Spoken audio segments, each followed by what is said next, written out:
we have finally made it. Here we are at Revelation chapter 1 through 3. And I am excited to get to talk about this today. I'm Amy from the Lakes. Thanks for tuning in to Good News Reflections. So, Pastor Dean talked yesterday about how we can read Revelation and a general overview of the book of Revelation. And today I'm going to talk a little bit more specifically about chapters 1 through 3. These chapters, start with the prologue, which tells us what this book is about, which John clearly states this is the revelation of Jesus Christ. And so the whole book of Revelation is about Jesus. It isn't about the end times or figuring out what's going to happen when. It's about revealing Jesus and who he is and how the whole story is going to turn out just the way that he has intended. So that's the beginning. Then it talks about who wrote the book of Revelation, and that's John, and where he was. And then the next couple of chapters is these letters that John writes to the churches from Jesus himself. And it is very cool. I think the first thing that we need to recognize when we look at chapters 1 through 3 is that these are real letters that would be delivered to real churches. Whenever we read the Bible, we need to understand who it was originally written to and how they would have benefited from reading it. And so these 7 churches would have been real churches, or they were real churches in John's vicinity, and likely they knew John personally. So they would understand the message written to them from Jesus. So when I read these, I like to think about this lens. These messages from Jesus to these churches written by John,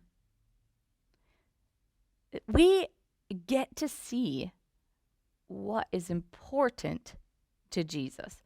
What is Jesus paying attention to in these churches? And so I just think that's a really important piece of information, or a very important lens for us to view these first few chapters through. So he talks about, we know this about the lukewarm church and how they're not as passionate, or the church who has forgotten the first love. But there's also the church in Smyrna who's hanging on for dear life.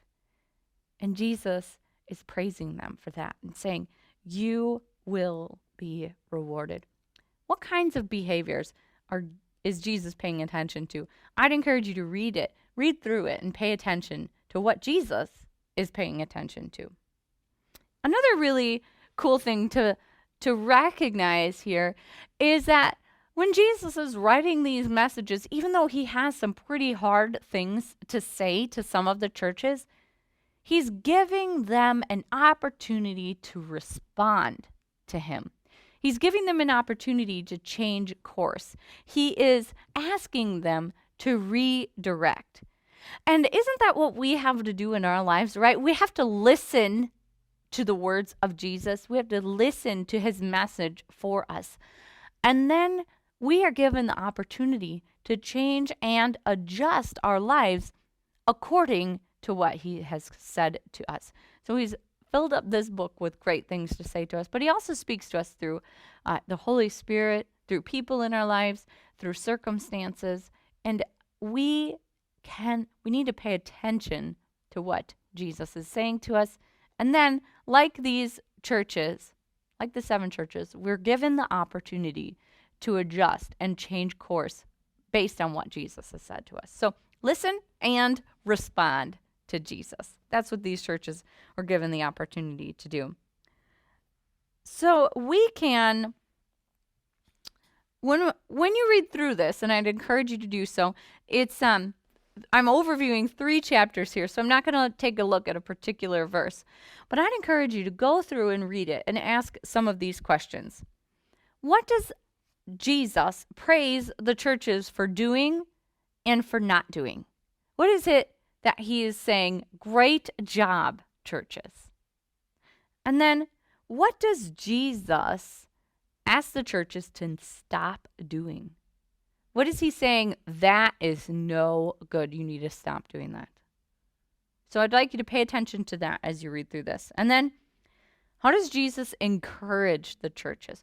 What does he set forth for them and say, how does he encourage them?